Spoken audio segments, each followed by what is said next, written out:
Hello everybody, I'm Evan Kamiko, and this is The Toss-Up. Each week, join myself and an expert line panel dissect the latest sports news from some of the nation's most elite college programs here in Bloomington to the biggest stadiums and stages around the world. Stick around because we got a great show for you coming up on The Toss-Up.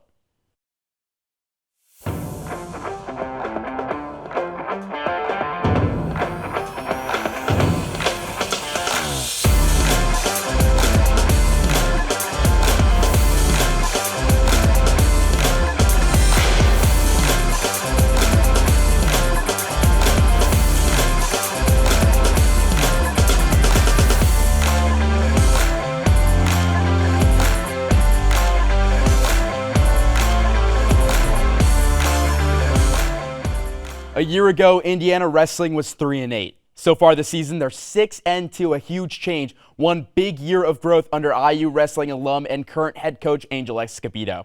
Another toss-up first. This week, we have a huge show talking about wrestling. Later in the show, head coach Angel Escobedo, he's here in studio. He'll sit down with me one-on-one. We'll talk some Big Ten wrestling. We'll talk his career. But for now, welcome Riley Woodall, Griffin Healy, and a toss-up first, Adam Oppenheim. Guys, welcome to the show. Thanks for having us, man. All right, Riley, I want to start with you. Last season, like I already said, 3-6. This season, 6-2, a big change. What's been the difference between last year and this season? They are winning those close matches, Evan. Last year, we would see all the time in duels. They would be right in it, competing with teams like Michigan, competing with teams like Penn State, and they would win those close 3-2 decision matches that would ultimately decide the duel. This year, they're winning those, and it's showing, and that's why they're where they are right now, 6-2. Griff? I have to agree with that, but that comes from the middle of the weight classes, like specifically the 165, 174, and 157. I think those are the biggest weight classes that we saw a drastic change in from last year. Yeah, absolutely. I'll agree with that because they've really improved late game and matches in those, 3 points are very big. They can swing the tide of an entire meet. And, like you guys have said, all of these weight classes. But what's one specific player, Adam, I'll start with you, that is really broken out this year? It's Derek Gilcher. He's been really good. I believe he's at 157. He has just been excellent this year. Was injured part of last year. Only had, I believe, 2 wins in dual meets, but he's been excellent this year. He's now ranked top 20. Griff? I agree with him on Derek Gilcher. He's someone who we have to note in this broadcast. But another one that I would like to take note is Nick South, who has been just phenomenal this season, had a pin against Rutgers, and finished very well in a tournament over the break. Riley? I'll round it out with the heavyweight, Big Jacob Bullock. He has been a solid anchor for this team all season. He beat Tate Orndorff in a huge 7-2 major decision, that even though the match was decided at that point, it was a good little exclamation point to the end of the season. He's really broken out this year, and when Indiana's needed a win, they've gotten it from their big man, so I'm really impressed with what he's been doing this year. 4 names. That might be another toss-up first. I think usually everyone's like, oh, it's the same guy, but we got more. But let's talk. We've talked about some returners already, some big guys to make the step. What about some key recruits that have come in, Griff? I think it has to be freshman Henry Porter in the 133-pound class. Last season, Brock Hudkins was I believe a graduate student who graduated, didn't come back. We didn't know the answer that was going to be there. But Porter's come in, won the big matches, made a statement win against Princeton back in November, and has kept it competitive in every single match that he's been in so far. So I think that's someone that we need to highlight here. Riley? So this is a guy who's not in the lineup yet, but he's at 197. It's Gabe Sollers. He's a 2-time IHSAA state champion behind Nick Wilhelm. Even though we might not see him totally compete with this team in terms of from a varsity standpoint this year in tournaments / Big Ten duels, he is going to make an immediate impact next year when Wilhelm graduates, and Indiana's going to need to fill that slot at 197. And 197 is a big weight class, and it's a really, really tough weight class. It's one of the classes that's emerged and has really kind of blown up with so many different diverse guys from different backgrounds doing a bunch of different things. I always kind of describe it as like, 2 rams locking horns every time I'm on a broadcast. It's just awesome to watch, but he's a young gun that Indiana needed, and they picked him up, and I'm excited to see what he does next year. And some good analysis from the IU Wrestling Insider. Adam, bring us out with this question. I'm also going to agree with Griffin with Henry Porter. A big win against Minnesota as well, one of 2 matches that Indiana won, and he's been so consistent the entire year and is currently ranked. And there's still another month or so left in the season, so let's take some projections. Let's make some picks for this Indiana team. First and foremost, Adam, I'll start back with you. Where do you see them kind of finishing the season? I see them finishing in the middle of the pack. I think there's definitely a lower tier of Big Ten teams. Then there's teams that are really at the top: Penn State, Iowa, Michigan, Ohio State. then there's some teams that are lower than them, but they just got to take care of business. And if they can scratch and win one of those dual meets, it was a big one. They won against Rutgers. That was a big one. Yeah, if I'm not mistaken, there was about like 8 or 9 matches left, and there should be, again, easy ones. No, not necessarily easy ones, because there's no easy win in the Big Ten, but like teams having a down year such as Purdue, Chattanooga. I could see this team going 5-4 in the last 9 matches. So you guys have talked about, kind of where they go and how they finish. Riley, take us forward even past that to the Big Ten tournament. What's your outlook for that?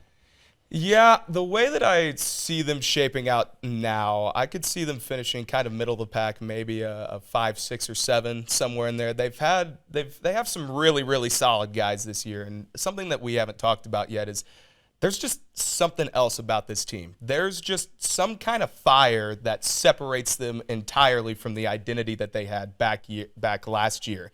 And that's something I think that they can run with. And with about 5-ish duels left, I'd say they go 3-2. They beat Purdue, they beat Michigan State, they beat Chattanooga.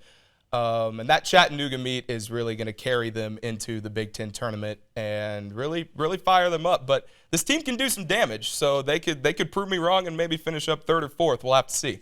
So, guys, before we go to break, we have to do something, again, more toss-up first. Like, how do you not like that? Like, how do you not like toss-up first? Griffin, you've done this before. So head coach Angel Escobedo is going to come on. We're getting a one-on-one interview. Then he's going to stick around and talk about Big Ten wrestling as a whole. But there's 3 of you guys, and we only have 2 chairs on the panel. So here's what we're going to do. We're going to do rock, paper, scissors. Griffin, you're 1-0 at this right now. Yes. So the pressure's on you. But we're going to change it up a little bit. It's not your typical game of rock, paper, scissors, shoot. You're going to go all at the same time. 1, 2, 3, shoot.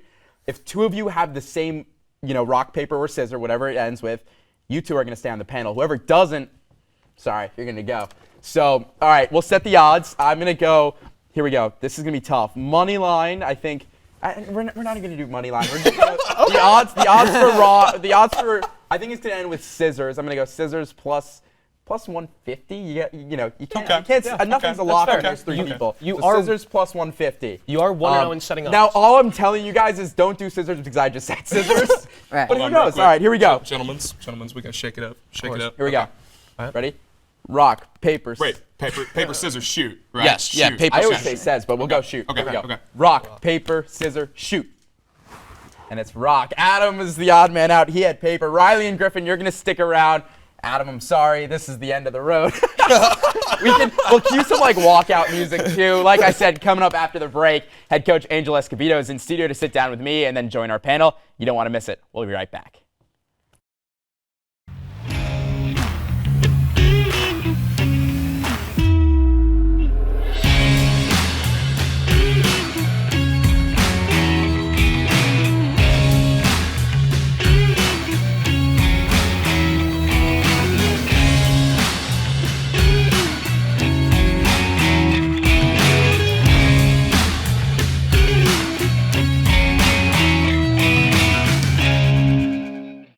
Welcome back to the Toss-Up. Here to sit down with me in an IUS TV Sports exclusive is IU Wrestling head coach Angel Escobedo. Coach, thank you so much for being here. Yeah, thanks for having me. So I want to start with your journey and what led you to Indiana. You're an alum. What's that kind of like where you come here, you wrestle, and maybe think it's over, but now you're back as the head coach? I mean, it's a dream come true, just how much Indiana has done for me in my life, provided me with my academics, provided me with my athletics, and I was able to win a national title here. Then I traveled the world, and ever since I was traveling the world, I'm like, man, it would be great to come back and coach Indiana. Got the call, and it was like, told my wife, that's a dream come true. We're going to Indiana. That's awesome. Where'd you travel the world? Where'd you guys go? Man, I've been 20 different countries. So some of my favorite, Cuba, been to Russia, been to Turkey, been to Ukraine, been all over the place. That's awesome. So let's talk a little bit about this squad right now. You have 12 different freshmen. What do you look for when you go out and you recruit these different guys from all across the country? Yeah, I think overall we're just looking for guys that are gritty, that are really tough, have a high work ethic, because we like to work in our program, and we want guys that really love wrestling. So if you could check those boxes, then you're probably going to be a pretty good recruit. And also we want guys that are going to elevate our program, where we were last year to where we are now, and then the years after that. We want to keep building. We want to be a championship program, so we're looking for guys that are motivated for that. And kind of to go off of that, what has been your initial thoughts of the guys that you've been bringing in over the last couple of years? I think great. I think, I would say 2019 was probably one of our best classes. And what I told them when I recruited them was, you guys are going to change Indiana wrestling. You're going to ignite it. You're going to ignite this program. And it's funny to see where they're at now, and they are igniting it. So with that, it's like every recruit and recruiting class we brought in, they've all embraced this challenge. They embraced where the program was, and they wanted to change it. They wanted to elevate it. And so it's been really unique and really fun. So, kind of looking forward to that. You've said they've ignited the program. Yeah. What are some of the goals that you have, for this team over the next couple of years, and what do you want to kind of check off? Yeah, I mean, last year in the summer, our goal was let's double everything that we did from last year. We only had 3 wins. We wanted to make it 6, and we're already at 6. So we're, already excelling past our goals. We wanted to have 3 ranked wins. We already have that. We wanted to, try to meet 500 in the Big Ten, and we're on our way for that. So I think we're exceeding the goals this year, which is awesome. But we don't want to stop. We want to keep going above that. And for in the future, I say, in 2032, I want to win a national title for this program. That'll make it 100 years since we won our first one. So that's kind of what I'm shooting for.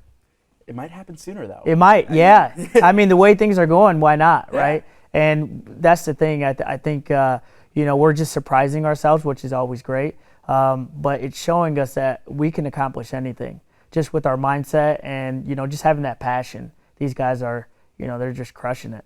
So if you had kind of one word so far in your, IU career from being a, guy on the team to now being the coach, what would that be? Man, I would say just commitment to this program, commitment to seeing the vision of IU wrestling and really, just being passionate about it. I think, I could have just turned away, but I didn't. I always loved this program, and I always wanted to come back. And that commitment, it's going to go forward. But the Big Ten, it's a wrestling gauntlet. You have Penn State, Ohio State, Michigan, Iowa. Yep. What has made this, Big Ten the really measuring stick for college wrestling? I think just the market of it, you see it all over Big Ten Network. That's been huge for us. I think the ratings are sky high. Social media, everybody wants to be in the Big Ten. They see all these, elite programs, and they see the stage that we compete in, and everyone's like, all top recruits are like, I want to wrestle in the Big Ten. And so that's cool. That's a cool, unique recruiting tool, because I always ask kids, do you want to wrestle against the best guys in the country? And if you do, then you want to come to the Big Ten. You want to come to Indiana. I'd hope they'd want to come to Yeah, Indiana. right, That would be awesome. But, Coach, thanks for taking time to stick with me one-on-one. You're going to stick around because coming up after the break, Coach is going to be here. We got Riley and Griffin coming back, and we'll talk more about Big Ten wrestling. Don't go anywhere.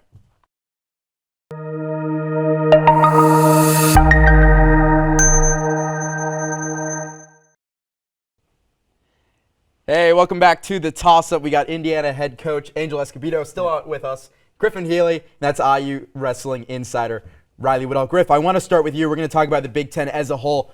Number 1, number 2 coming up, Penn State, Iowa. What are your predictions for that? We got a real fun match in that one. Both teams have been very hot, but I'm going to go with Iowa on this one. I think Spencer Lee is going to start the match and set the tone with a pin at 125. Coach?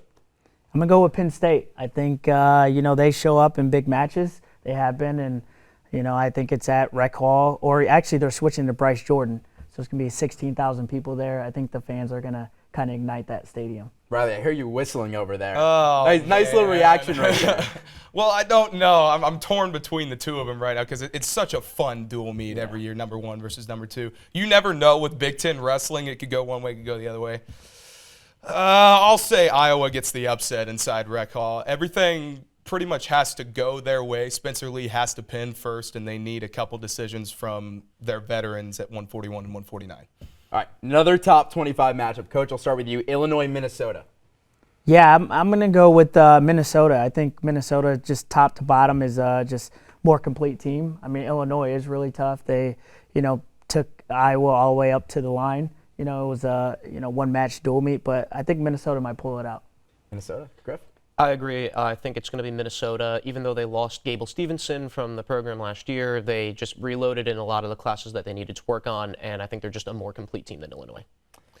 I think I got to make it the sweep across the board. I can't not go with the Golden Gophers. Yeah, it's okay. Exactly. I mean, I can't go against the Golden Gophers. They're they're a team that I believe is a top 5, top 10 team in the country right now. They got a really good shot to win the Big Tens and potentially make a case for the NCAAs. They've got a very solid lineup across the board. I think they have in every single weight class a ranked wrestler. So they're top notch, and Illinois got to get a couple pins if they want any chance to beat Minnesota. And coming up, everyone's favorite rivalry here, at least Indiana. Purdue. Coach, I'll change up the question on you, but I'll let them answer it first. So, all right, guys, you know the drill. Who wants to go first? You can. Please, I insist. Okay. Coach is right here too. Just Of course. I do genuinely believe that this will be the year that Indiana ends that losing streak. Purdue is on a down year, but this is not a match that you can obviously take for granted. Purdue is still a very talented team, have returned some of their people from last year, but I think Indiana gets it in a close victory. That's one for Indiana. Coach is That's probably right. pretty happy with that. Right. I'll make it 2 for Indiana on this one, and it goes back to the point I made earlier. They're just winning the close matches, and Purdue's kind of down this year. They've struggled. They've competed pretty well against some pretty solid teams, but I just don't see any scenario under which Purdue is able to beat IU this time. So Coach and I were talking backstage. 12 years. 12 years, 12 yeah. years since IU's beaten Purdue. Time They're to break breaking that. the streak. Yeah, we're gonna break it. Streak. We're breaking it. So, Coach, it's been 12 years. What's it like just coaching in that rivalry? I mean, it's intense. You really want to win, and no matter what sport it is, you want to beat Purdue. So I think it's a lot of fun, and I want my guys. They really want it. They're fired up for it. So it's gonna be a lot of fun. And I'm sure turnout will be pretty good for that. Yeah, it's gonna too. be a good one. Let's talk Big Ten tournament. Let's look a little bit down the line, make some predictions, Griffin. I do think the Big Ten tournament goes to Penn State. I think they're the most complete team in the Big Ten, and I don't think that the Iowa match, even though I said Iowa would win, I don't think it's going to set them back any further. Riley? All right, I'll go with Penn State for Big Tens, but I'll leave my pick for the NCAAs for later. But yeah, Penn State's winning the Big Ten tournament. They're champions last year. They're just dominating, and they've dominated the past 20, 25 years. That it's every other year they've gone on some streaks where they've won NCAAs and Big Tens both years. It's just they're dominant, and unless some upsets happen earlier in the bracket, I think they have a wrestler in the championship round 8 of the 10 weight classes. And Coach, I'll switch up the question on you a little bit again. With the Big Ten tournament, what teams would you like to face in that tournament? Who would you want to get a chance to knock off? Yeah, I mean, it's obviously always great to knock off Penn State, knock off Iowa. Those are the guys that we're chasing for. Those are the guys we're gunning for. Ohio State, those big programs. I mean, those are programs that we need to knock off. We want to qualify for nationals, get to become an NCAA All-American. So for us, it's all those teams. Yeah. I love that answer. Who doesn't want to beat everybody? Right. Anyway, one more question really before we go. Let's talk about kind of individuals right now. Yeah. And Riley, I'll start with you on this one. What individuals do you think are going to qualify for the NCAAs, and where are they going to finish? Yeah, I feel a lot more confident about the individuals in this team than I did last year. It's just that was a 2-year stretch where they were coming out of the COVID pandemic. It was just hard on every single athlete, and the tournaments were weird, and it was a weird time. But everybody's much more healthier this year. I would say I got Gilcher going for sure. I'll go Washington, Bullock, and then I'll throw Graham Rooks in there. And they I say they finish maybe get through day 1. Washington and Gilcher go to day 2, day 3. Griff? I had a similar answer to him, but I think one also is adding Caden Rooks to that list. I think he's someone who could also make a potential run there. Coach, could there be a surprise on the team that could get into that list? Someone who maybe isn't performing great now but can make that jump? I mean, you got Nick Wilhelm. I think he's on the borderline of qualifying. Henry Porter's on there as well. He's been ranked. I think right now we're projected around 5 or 6 wrestlers. I mean, ideally we want to get to 8, and then eventually to 10. But no, if we could get 6 to 7 guys, I mean that is a huge jump from last year. We only got 2, so I think these guys are ready to go to NCAAs and then break that streak and get that first All-American.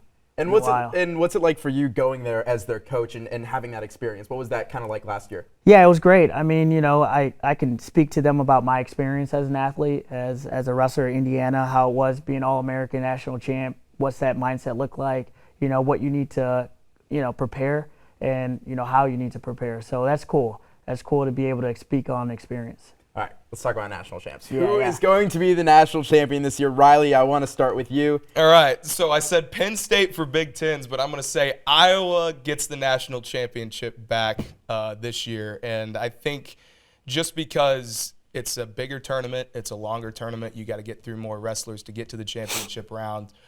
And I think Iowa is gonna shock us all. I mean, Penn State's the heavy favorite in both the Big Ten tournament and the NCAA tournament, but I think Iowa's got some veterans on their team, and they also got some young guns that can get some upsets and really turn it around. And obviously, Spencer Lee's going to be a 4-time NCAA champion. That goes without saying. He's going to win his 4th, and it's going to be amazing to see.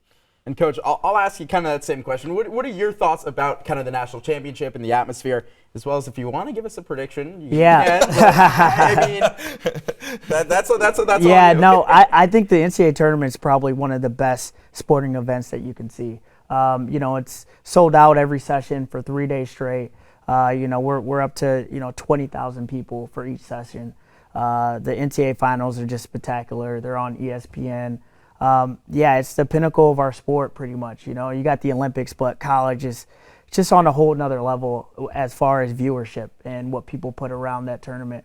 So it's fun. It's fun. And prediction, I can't bet against my team. Right. Do you think there's maybe somebody outside the Big Ten? Let's look away from Yeah, no, I mean, I would say this, Penn State, they're kind of a hard team to catch right now, with their seniors that they have, and they have a couple NCAA champs returning. That's a hard team to beat. And I don't see anybody outside of the Big Ten winning NCAA tournament.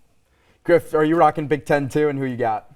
I am rocking Big Ten, and I will give a shout-out to Iowa. I do think Riley made some valid points on that, but I do think that the heavy favorites, I will go with Penn State. Michigan could also make a decent run too, I would think. But for now, I think I'm going to go with the heavy favorites in Penn State. Hey, Big Ten represent. We love that. Riley, Griffin, Coach, thank you guys so much for coming on this week. That's going to do it for the show. Be sure to continue the discussion and follow us on Instagram and Twitter at IUSTV Sports. With that, there's one thing left to do, so toss it up. I had something this week. Find enough, we'll catch it, and we'll see you next week.